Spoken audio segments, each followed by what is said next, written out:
Salut tout le monde et bienvenue dans cette nouvelle vidéo. Dans celle-ci, nous parlerons du tri et du filtre des données sur Excel. Le tri consiste à ordonner un ensemble d'éléments sur base d'un critère bien déterminé. Alors, il y a plusieurs critères qui peuvent être utilisés pour trier les éléments.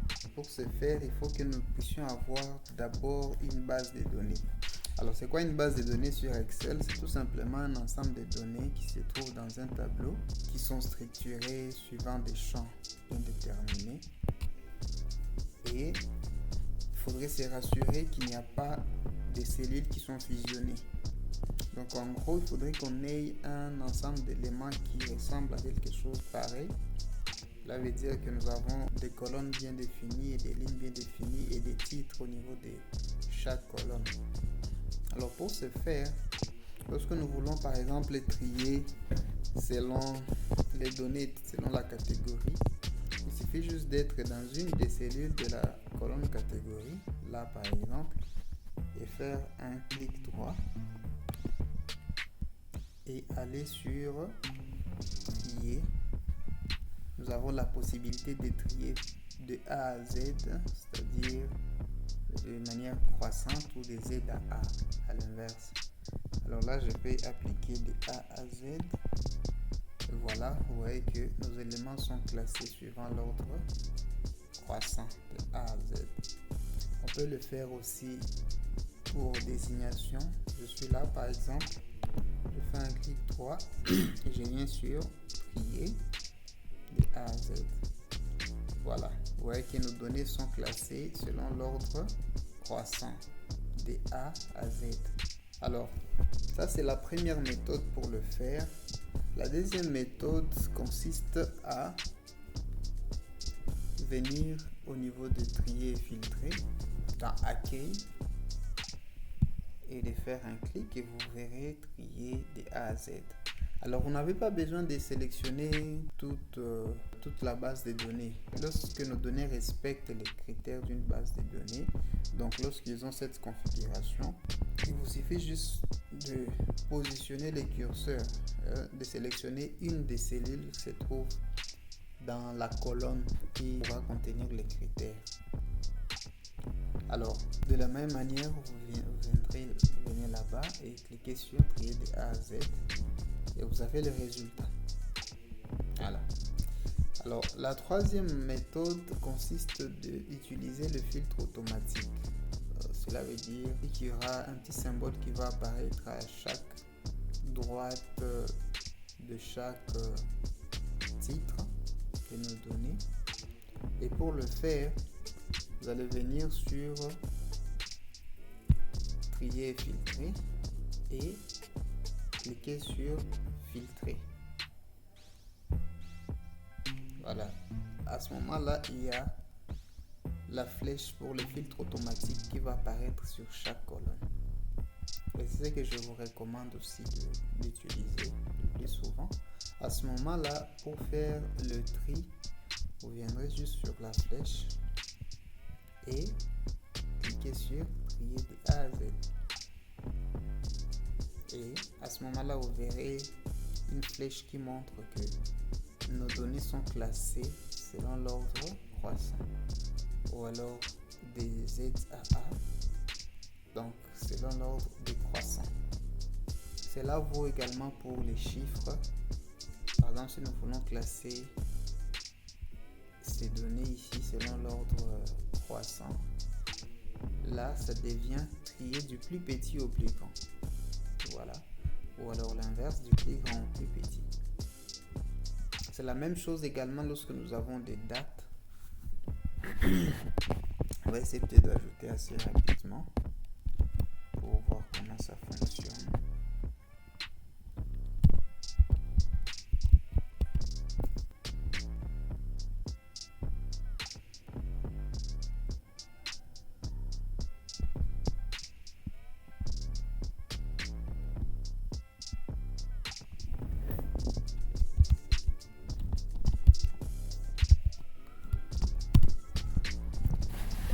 Également pour les dates, on a la possibilité de trier du plus ancien au plus récent ou alors du plus récent au plus ancien.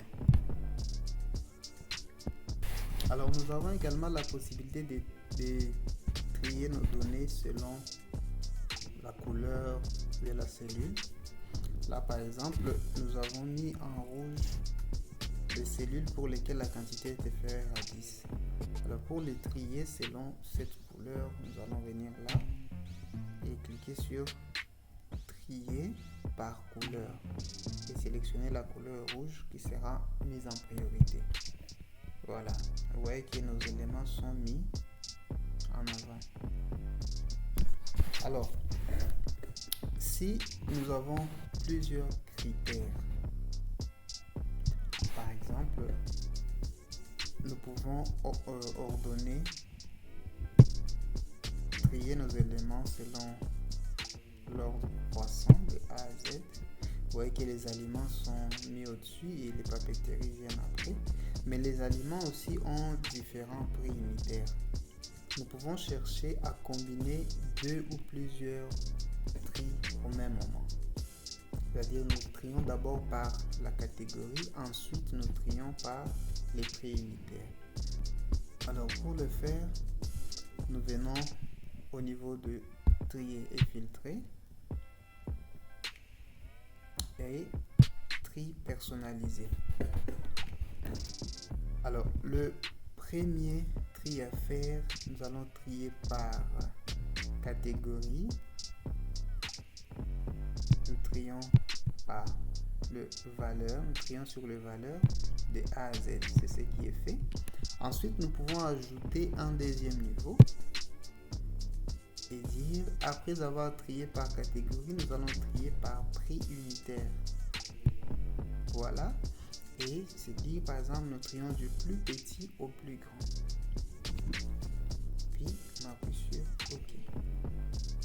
Voilà, vous verrez que nous avons d'abord trié par la catégorie. Ensuite, les éléments qui sont déjà groupés par catégorie, ils sont également triés par ordre croissant sur le prix unitaire. C'est 1, 2, 3, 4, 5. Pour la papeterie également, ça va suivre la logique. Là, c'est 0,5, 1,20, 3,50, ainsi de suite. Là, c'est lorsqu'on combine le deux tri. Voilà, nous allons passer maintenant sur le filtre.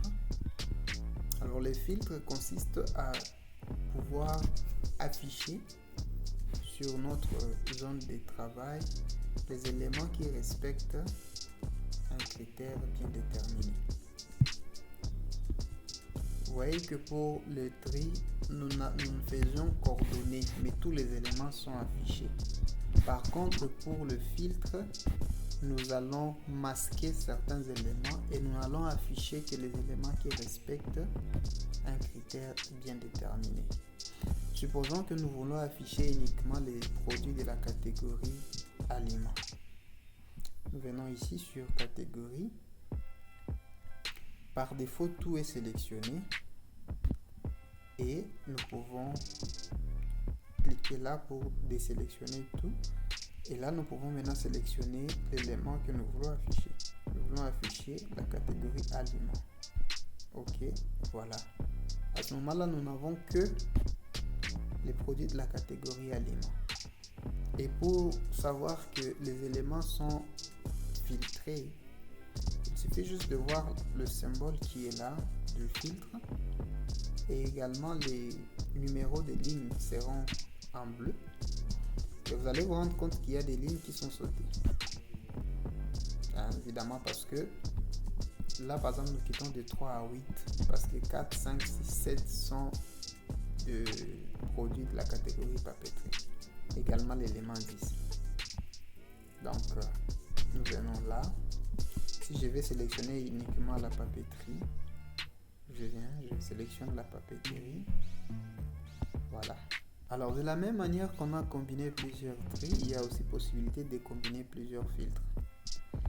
Par exemple, nous pouvons sélectionner les éléments de la catégorie aliments uniquement. Une fois que nous avons retenu uniquement les produits de la catégorie aliments, Nous pouvons aussi filtrer selon la quantité. Alors pour les éléments numériques, il y a plusieurs possibilités de filtrer nos données. Nous allons venir là sur la quantité et voir les filtres numériques aussi. Alors nous pouvons filtrer pour uniquement les éléments qui sont égaux à une valeur donnée, les éléments qui sont différents d'une valeur donnée, les éléments qui sont supérieurs à une valeur donnée, supérieurs ou égales, ainsi de suite. Nous pouvons filtrer les 10 premiers dans un ensemble de données. Nous pouvons filtrer les éléments qui sont au-dessus de la moyenne. Alors pour notre cas, nous pouvons filtrer les éléments qui sont supérieurs à. Prenons les éléments qui sont supérieurs à 10.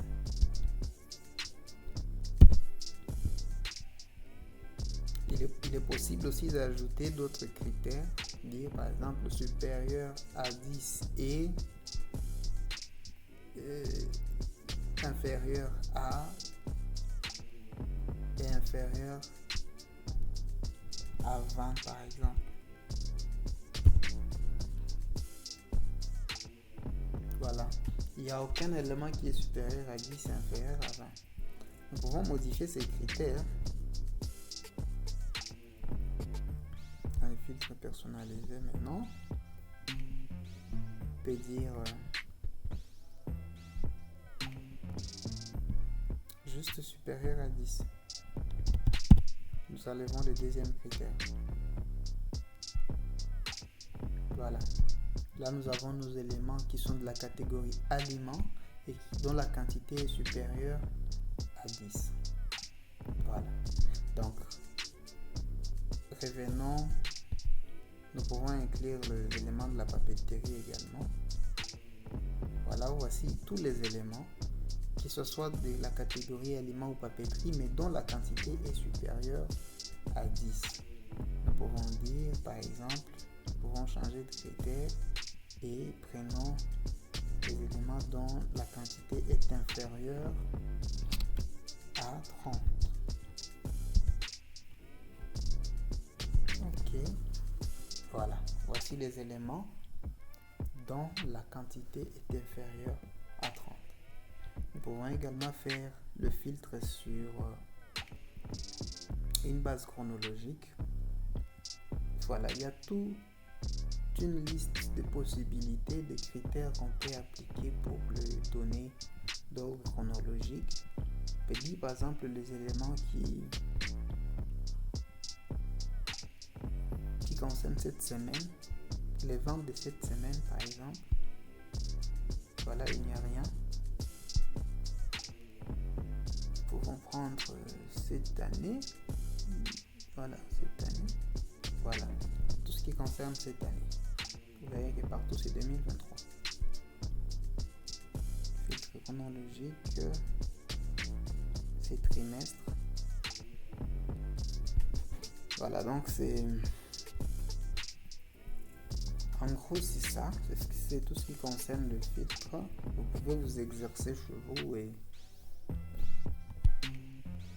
Ça n'est fini pour aujourd'hui. N'hésitez pas de vous abonner, de nous laisser vos commentaires si possible et d'aimer la vidéo. Merci beaucoup.